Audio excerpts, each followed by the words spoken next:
Kita ke liputan ekonomi, pemirsa. Pertumbuhan ekonomi nasional pada kuartal 3 2021 masih berada pada zona positif.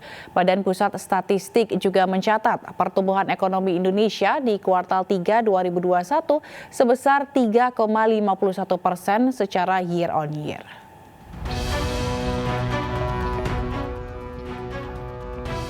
Pertumbuhan ekonomi nasional masih berada pada zona positif.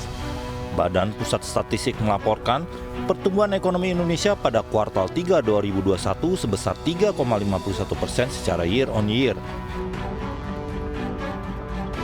Realisasi lebih rendah dari pertumbuhan kuartal 2 2021 yang mencapai 7,7%.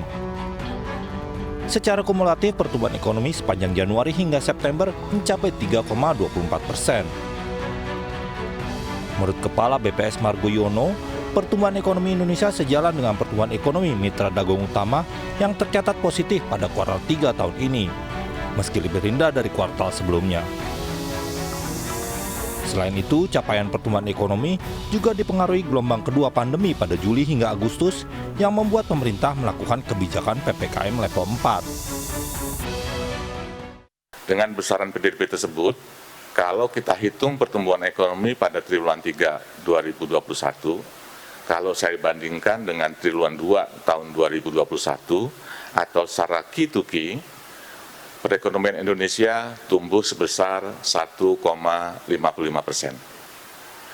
Dan bila kita bandingkan dengan triwulan 3 tahun 2020 atau secara Y on Y, perekonomian Indonesia tumbuh 3,51%.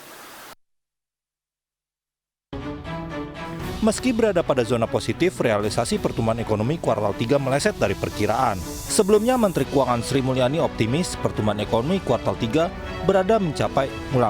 Sebelumnya, Menteri Keuangan Sri Mulyani optimis pertumbuhan ekonomi kuartal 3 mencapai 4,5%. Sementara Gubernur Bank Indonesia Peri Warjio menyebut pertumbuhan ekonomi di kisaran 5%. Dari Jakarta, Raharjo Patmo, iNews melaporkan.